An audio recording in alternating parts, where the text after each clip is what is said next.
சாய்ராம். என் உயிரின் உயிரானவர்களே, பிரச்சனைகளை பார்த்து பயந்து ஓடுறதால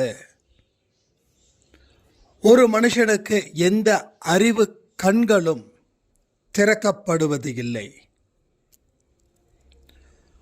ஒரு ப்ராப்ளம் வருது அப்படின்னா அது உங்களால் தான் ஏற்பட்டு இருக்குதுன்னு அர்த்தம். அதை தீர்க்க உங்களால் தான் முடியும்னு அர்த்தம். அதை தீர்ப்பதற்கு உண்டான அறிவும் ஆற்றலும் மனபலமும் உடல் பலமும் உங்களுக்கு இருக்கணும். இந்த 4 பலங்களும் இருந்துடுச்சுன்னா அதை நாம் ஈஸியாக சால்வ் பண்ணிடலாம். பிரச்சனைகள் இருக்குதுன்னு நினச்சி ஃபீல் பண்ணுறதை விட பிரச்சனைகள் வந்திருக்குதா, இதை நான் சரியான முறையில் ஹேண்டில் பண்ணணுமே, அதற்கு தேவையான அறிவையும் முயற்சியையும் உழைப்பையும் கொடுக்கணுமே. அந்த கண்ணோட்டத்தில் உங்கள் வாழ்க்கை முறையை நீங்கள் அமைச்சிக்கணும். திரும்ப திரும்ப திரும்ப சொல்லக்கூடிய வார்த்தை, செயல்பட்டாதான் இங்கே எல்லாத்தையும் பெற முடியும். செயல்பட்டாதான் இழந்ததை நிறுத்தவும் இனி பெறுவதை உருவாக்கவும் முடியும்.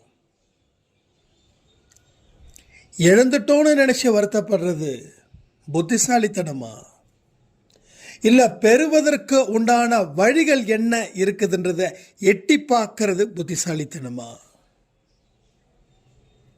ஒரு பிரச்சனைகள் வரும்போது கண்கள் கட்டப்பட்டு உள்ளது. நாம் கண்ணை இறுக்கமாக கட்டிக்கிட்டோம் ஒரு கருப்பு துணியை வச்சு. இந்த பிரச்சனைகளை பார்த்தாவே எனக்கு கிடுகிடு கிடுகிடுன்னு வருது. என்னால் நேரத்தை சந்தோஷமாக கழிக்க முடியல. அதனால் இந்த பிரச்சனைகளை பார்த்து நான் என்னுடைய வாழ்க்கையை நாசம் பண்ணிக்க விரும்பலை. அதனால் இந்த பிரச்சனைகளை பார்க்காதது போல என்னுடைய கண்களை நான் கட்டிக்கிறேன் அப்படின்னு சொல்லிதான் இன்னைக்கு நிறைய பேர் கண்களில் கருப்பு துணியை கட்டிக்கிட்டாங்க. கட்டுறதுக்கு முன்னாடி அந்த பிரச்சனை அந்த துன்பம் ஒன்றா இருந்துச்சு. ஒன்லி 1 ப்ராப்ளம் தான் இருந்தது. சரி, நாம் கொஞ்சம் லைஃப்பை கண்ணை கட்டிக்கிட்டு எங்கேயோ போயிட்டோம். நாம் நினச்சிட்ருக்கோம், அப்பாடா பிரச்சனைகள்லாம் ஒன்றும் வரலப்பா அப்படின்னு. அந்த துணி, கட்டின துணி மக்கி போயிடுச்சு.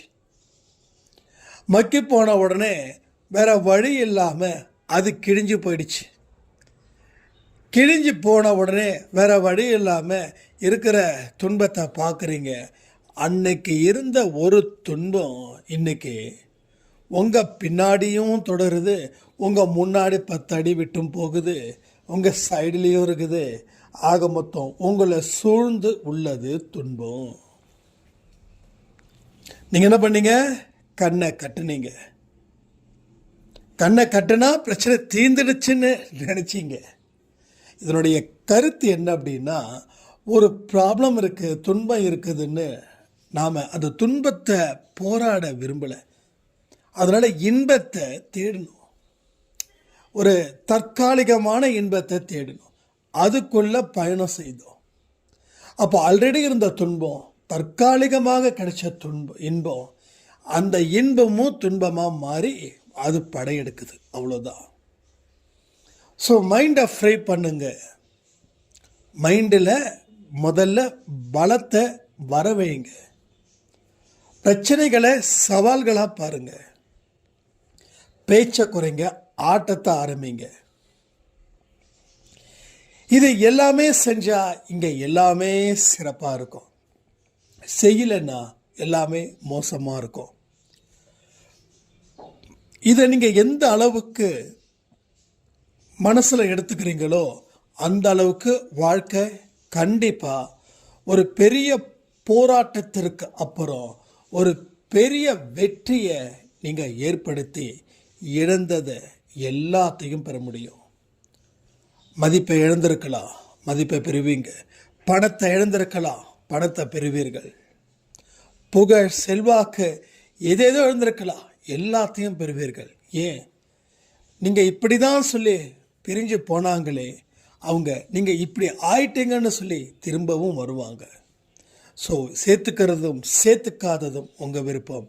பட் துன்பத்தில் இருக்கக்கூடிய அந்த கருப்பு துணியை கழட்டிட்டு சாய்ப்பா முன்னாடி துன்பத்தை சமாளிக்கக்கூடிய தைரியத்தை எனக்கு கொடுத்ததுக்காக நன்றின்னு சொல்லி உங்கள் பணிகளை ஆரம்பிங்க. உங்கள் வாழ்க்கை என்றும் எப்பொழுதும் நன்றாக இருக்கணும்னு சொல்லி பிரார்த்தனை பண்ணி இந்த பதிவை நான் முடிக்கிறேன். ஜெய் சாய்ராம்.